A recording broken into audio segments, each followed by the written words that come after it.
On this edition of Phoenix Pets, we'll take a look at both service and therapy dogs. And what's the difference? You'll meet some special furry friends that are changing lives in the community. And meet an Army veteran who uses a service dog to help him with his PTSD. Now, Phoenix Pets. What does it take to become a service or therapy animal? Phoenix TV intern Erica Figueroa explains. That one doesn't fly very well. These dogs look like they're having fun. Come on, secret. But this fun is actually training. Strap. Arizona Dog Sports is a gym, but far from the ordinary. Good, you're gonna call your dog? Dogs come here to be certified service or therapy animals. There is a difference though. Service animals are trained to do specific tasks for a handler who may have a disability. Therapy animals can improve a person's social, emotional, and cognitive skills. For example, a person may need a therapy animal if they do have anxiety. Raising Hope Dogs has formed a collaboration with Arizona Dog Sports where they have a train the trainer program, and I come in and teach the trainers, and the trainers get to work my dog. One paw? Good. My dogs get to have an experience in working with different people besides just myself. Good, you're gonna go with? Veteran trainer Wendy Faircloth has been training both service and therapy animals for almost 20 years. I just help her with her time working with animals has led her to her passion. I trained a lot of service dogs in my life, and I think these dogs need to have a wider variety of atmospheres that they go into, environments that they go into. Look at you. Good. They need to have super stable temperaments because they're working not just with one specific kid and learning one specific kid's mannerisms and how they speak, but they work with a wide variety of kids. According to Wendy, a therapist matches the type of therapy animals based on a patient's need. But in this show, we're specifically focusing on just dogs. Meet some of the furry friends at AZ Dog Sports. Meet Brave. Here's Jeep. Meet Rebel. Good boy. And there's Secret. Very nice. And Henry. And last but not least, Delphi. Service dogs take time to train, but what people don't realize is how much time and energy it takes. Originally a chef, Keith Geisenberger found his second act. His love for dogs and helping others led him to training at Arizona Dog Sports. Henry is Keith's right hand, or shall we say, dog. So what does it take to become a service or therapy dog? Basic obedience and public access skills are just a few steps to become a certified animal. Henry is gonna have a number of jobs. One, he's being trained as a diabetic alert dog. He will be able to smell people's blood sugar and a number of the components to tell if they're in range, below 80 or above 180, where it becomes dangerous, and he'll be able to alert and give people time to help themselves. He's also going to spend time as a therapy dog. He's going to go to hospitals, he's going to go to churches, he's going to go where people need him, possibly for first responders, PTSD, but he can just be social and he can help people. This bond is like no other. He's my work partner. I bring him to all my clients and I show them what a dog can do, and he has a very calming effect on dogs that have trouble settling. So I use him with dogs that are a little bit reactive, which means that they have a reaction above the normal level. And I can look at Henry and he will tell me, based on his body language, how the other dog is communicating. Henry's very good at receiving that, and he talks to me. Even a bad day with dogs is better than a good day in the kitchen. For Phoenix TV, I'm Erica Figueroa. Service animals are working animals, not pets. The work or task a dog has been trained to provide must be directly related to the person's disability. Up next on Phoenix Pets, it's story time at the Phoenix Public Library, but it's not what you think. Phoenix TV intern Cassandra Navarro has the next story. Bear made it home just fine.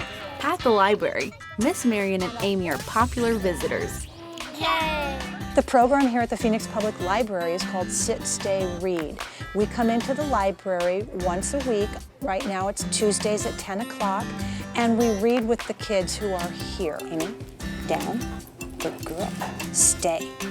The whole point of Sit, Stay, Read is not just the literacy component where we have our certified dog handler reading to the children, but it's also a judgment-free, relaxed environment where the children can relax and read to the dog. All day and night. Sit, Stay, Read has been around for about 4 years, and we've been lucky enough to have Miss Marion with us for 2 of those years. So how did Marion get into therapy dog service? I had a tennis partner who would always bring her dog to the court, and she would tell me about what she did with the dogs. And I thought that was just a wonderful thing to do, so I started exploring that. I've been a dog handler with certified therapy dogs for about 9 years. Amy is my 3rd therapy dog. Amy and Maddie are the 2 that I have active right now. I have 2 more in training. Good girl, right? I was taking one of my other dogs to obedience class at PetSmart, and they have rescues there. So I would take Hannah and I would say, Hannah, let's go find a lab. And they never had the labs there. But they remembered the conversations, and one night somebody dropped a black lab off on the doorstep of that rescue. And they called me and they said, we have a black lab. We knew you were looking. Are you interested? And so I took Hannah and Shiloh, my other 2 dogs at the time, down to meet Amy. They got along famously, and the rest, as they say, is history. You know, all dogs are special. We have a really great turnout of little ones, and it could be anywhere from an infant all the way up to 10, 12 years old. They feel like they don't have to get all the words right, or that there's so much focus on them because they're actually reading to the dog themselves. Can you tell me what a duck says? Quack, quack, quack. They go. We read with the kids. If they're old enough and they want to, they read to the dog. If they're not old enough or they don't want to, we read to them. And it's just another way to get kids interested in reading and in books in a different way that they might not experience. The dynamic relationship between Amy and the kids involves no judgment, only a safe space for the children to strive. A large part of what I do is I give back to the community in as many ways as I can. I've been very fortunate in my life, and I like to be able to give back. So one of the ways that I do that is with the dogs, because that also gives me something to do with my dogs. I can bond with my dogs as a team, and this gives the dogs a chance to pay back as well. My dogs are mostly rescues, and I somehow believe in my heart of hearts that the dogs know that somebody rescued them and that they are paying back too.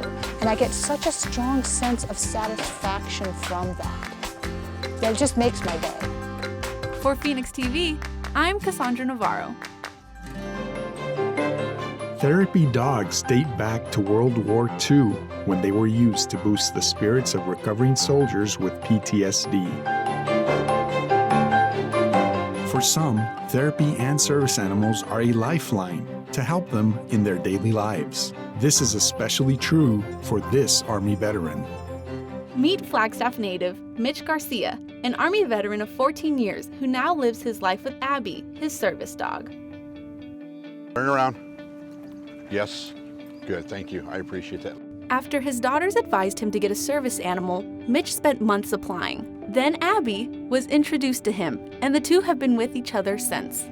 I have PTSD, hearing loss, or a hearing aid. It's kind of funny because Abby can tell if I have it on or not. Back issues. So I'm a little busted up and broken, but I don't let anything hold me back. She helps me through a lot of it. It's not a cure, but it helps. So what she does is she keeps my anxiety down, knowing that she's there, knowing that she has my back, and knowing that I'm okay. Abby is a Belgian Malinois that Mitch received from the Malinois Foundation. Obedient and smart, making her the ideal dog for the job. However, that's not the case for most of her breed. Only 1 in 10 Belgian can actually be considered a service dog because of their temperament. So I got extremely lucky when I got Abby. You want belly rubs, huh? Abby was trained through AZ Dog Sports for agility and specialty tasks. There's just a lot of things. She opens doors for me. We're working on more of her picking up grabbing my medication. She knows which ones it is. She can open her fridge. She can get a bottle of water. She can throw it in the trash. She'll grab her leash for me. She'll grab her vest for me, so I don't have to bend over and pick it up. She gets on a plane with me. We fly everywhere. We get on the train. We do Spartan races, obstacle course racing. She'll do the obstacles with me too as well. If I'm having a nightmare or a flashback at night, she'll jump up onto my bed and she'll actually lick me in the face. Good boy. At first, because so it's been, I guess the typical veteran or typical male, I guess you would call it. I don't know what you would want to call it, but just I don't need something else to take care of me. I can take care of myself. I didn't really know the definition of a service dog or a service animal. Thanks to Abby, Mitch now even believes those with any type of needed assistance should acquire a service animal. I strictly believe service dogs, whether you're a veteran or non-veteran, they help everybody so much tremendously. I have a lot of brothers that are missing arms and legs and triple amputees and stuff like that. Some of them have service dogs. They're amazing for them. And it's helping them deal with life day to day. Just like my kids give me a purpose, she gives me a purpose to live. She's changed my life drastically. It's been quite the change, but it's a positive change. It's a good change. The dogs, they help us move forward to help others and believe that we're okay, that we're not alone. For Phoenix TV, I'm Cassandra Navarro. Before we go, a final word on therapy and service dogs from the Arizona Humane Society. At the Arizona Humane Society, we believe it's very important to rescue pets. Dogs bring so much into our lives. We believe that every pet deserves a good life, and we know that every person can benefit from having a pet in their lives. It adds responsibility, it adds companionship. The bond between especially a dog or a cat and a person can be tremendous. It gives us purpose, and it makes life wonderful. That's all for now, but thanks for watching Phoenix Pets on Phoenix TV.